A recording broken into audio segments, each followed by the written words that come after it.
back live with Andrew Bolt with the Bolt Report. Whisky with a Mate, my favourite segment of the week. Normally I introduce the whisky first, but there's a reason I won't. I'm going to introduce the guest first, the mate. It's Jim Molan. Now, the thing about Jim is he was, I mean, talk about a distinguished soldier, former retired Major General. He's chief of all Allied operations in Iraq when the fighting was almost at its hottest after the liberation. That is in charge of American as well as Australian forces and the rest.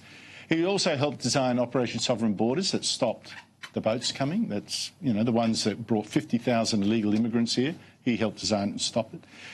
And then he became a Liberal senator. So, and really, I think he's great. You would think a man like that would be a candidate the Liberals would embrace. Don't you want quality in the Senate, in your Parliament? No, not them. They don't like people who are a bit independent and smart and don't take orders. They dumped him. Can you believe it? They have dumped him, given him an unwinnable position on the New South Wales Senate ticket. Unless you vote below the line, you won't get in. And they've put in place Liberal functionaries, hacks, people you've never heard of. This is appalling. It says something about why Parliament is in such disrespect and the Liberals are a mess. But let's drown those sorrows. The reason I didn't introduce the whisky first is that Jim, kindly, I don't know why he did this, I wouldn't have done it, I would have kept it at home, brought in a bottle of Tasmanian whisky. Lark. That's actually very good. Good. Tasmania, Jim Molan, thank you for coming. Pleasure. Tasmania actually produces some of the world's greatest whiskies. Good. Yep. I love it, can't afford half of it. It certainly produces some of the greatest food around the place, food? doesn't it? Yeah, fresh food, fresh produce. I haven't done that enough. Fantastic. Yeah? Oh, absolutely. I've been to that market down at Hobart, which I really like. Well, the Tasmanian senators, of which there are a lot, every year have a promotion of their food in Parliament House. And it's very, very good. The food is just beautiful. See, this is the thing about soldiers. They really know how to eat because they don't know where the next meal is coming from. Exactly right. You put some good food in front of them, rations, forget it. They'll eat it. Exactly right. True or not? Oh, absolutely true. It's a very important part of life. Someone famous once said that a good soldier makes sure he gets every meal and empties his bowels at any opportunity that he can take. Who was it that said an army marches on its stomach? That was Napoleon, I think. Napoleon, I think you're right. I think you're right. And the way he supplied his logistics were a key to his amazing victories. He made sure that the best of medical care was there, the best of everything, the wagon trains were all there. He was a genius. Yeah, he was. And I recently read a book on 100 days from the time when he came back before his Waterloo, and it was a fascinating book. This is where he'd been exiled to Elba. He had. Came back, 100 days, Waterloo, bang, off you go to the middle of the Atlantic. Absolutely. And the French people turned on him in the end. And he had abused... You know, we think of him as a great soldier, but there wasn't an army that he didn't run away from and leave to die in the field. Egypt... Russia, and finally at Waterloo. I think also in Syria, somewhere around there, he took that great expedition to Egypt and then went up there. Correct, that's correct. And then, That's correct. Unbelievable. Yeah. But still a genius. Still an evil genius in my view, but a genius. But he had destroyed his credibility with French people by that time, and as he tried to conscript people to come into his army, he couldn't do it. Now, I'm not a great Scotch drinker. I've got 8 or 9 bottles of Scotch, and the reason that I gave you that, Andrew, was because, for the simple reason, I would never drink it. But I've been trying 100 pipers recently, and that was quite nice the last couple of days. So let me have a try of this. Oh, that is very good. That is so smooth and rich, without that really bang bite, you know. Yeah. A bit honeyish. Spice. I had a hip replacement. What is it? Lark. Yes. Lark something, I can't read. Single cast Lark. Yep. From Tasmania. That is very good. But I had a hip replacement earlier this year, and I was given morphine for about 4 days after the hip replacement, and I changed my view entirely of recreational drug use, I must admit. So maybe if I have some... You know what I think it is? I think it is... Suddenly you felt no pain after what those ratbag faction bosses did to you. Yes. The Michael Fodises of this world. You know, suddenly you were in bliss. What are you going to do about... I mean, mate, you have succeeded so brilliantly, obviously, Major General and all that. You go to politics, you think, fun to get in, despite the best attempts by Fodius and crew to stop you. You get in, and then they dump you. Despite the fact you've actually been one of the most prominent and effective backbenchers playing in this brief time that you've been allowed to be there, you must have been slitting your wrists. I was annoyed, to say the least. Can you, please? I was annoyed. I'm a journalist. Words are my business. Use a better word than annoyed. I was angry, I got to say, and but there's no point being angry unless you can do something. And I need to say, whenever I talk about this, that I'm in this game to get the Morrison government re-elected. Now, the reason that I have to say that is because many of my supporters, of which there are an extraordinary number, and it's for a soldier, it's an extraordinary thing to have people coming out behind you. Hey, my troops are behind me. That's right. They're actually supporting me. Many of my supporters have come out and said, oh, well, you know, the party's done him, so we'll vote for Molan below the line.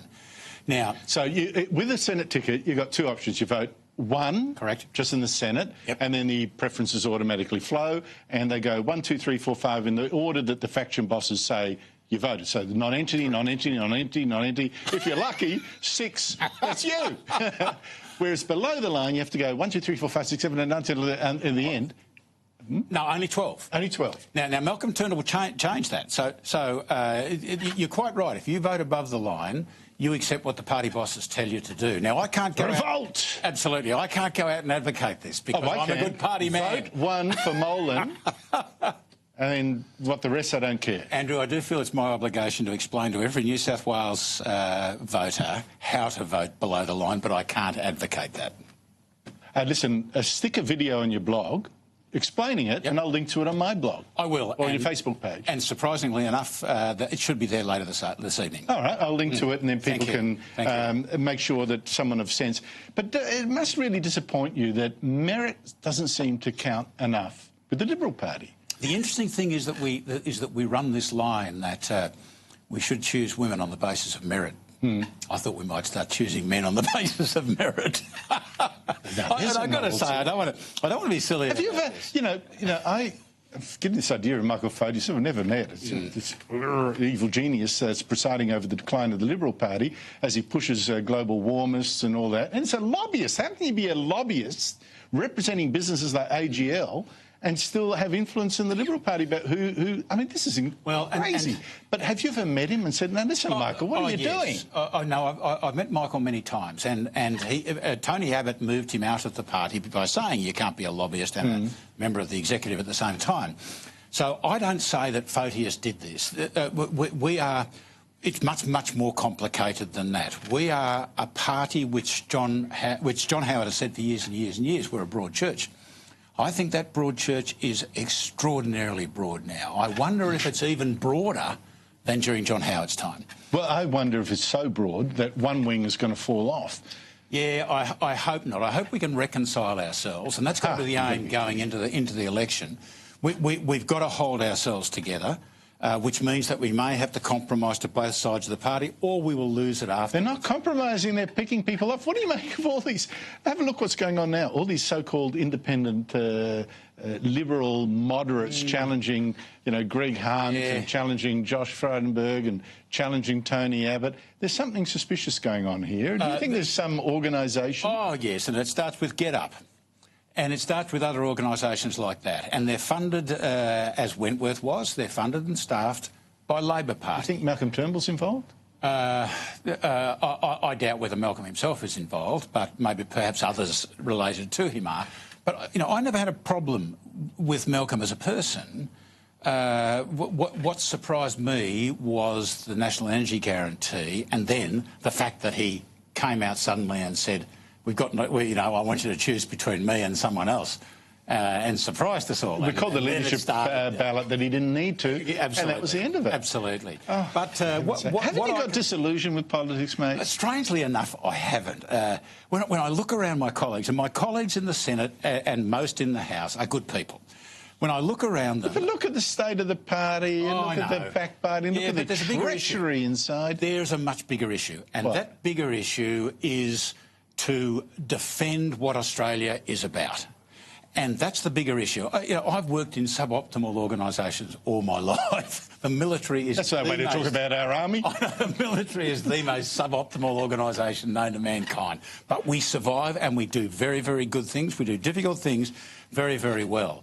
There are bigger issues, and that bigger issue is to stand up for what Australia is and what we're facing in the future. And I think what... Like? Well, firstly, we're facing the possibility of a global financial breakdown. Now, that's the outside market. That's the outside threats. We're facing a distinct possibility of conflict. And that's, as the Americans say, 4 nations and an ideology. And we're facing a distinct Don't worry about conflict, Jim, because I understand from the government that we're going to get our new class of submarines. The last one's probably in about 40 years. So if everyone doesn't call a war in 40 years, by then we'll be fully armed. I do see the interesting thing about that we put $200 billion, this government, into defence, which is more than anyone has put into defence in living memory since I've been in it. But it's too slow. And I've said that officially and I've said that unofficially. Mate, and that's exactly why we don't need you in Parliament. We don't need you. Out you go from the Senate. The faction bosses have spoken. Jim Molan, what a great pleasure to speak to you. Thank you so much for this wonderful whiskey. I've got to give it back to you. It's so good. But hope that people vote below the line for Jim Molan. Coming up next is Steve Conroy and Michael Kroger, but from me, it's good night.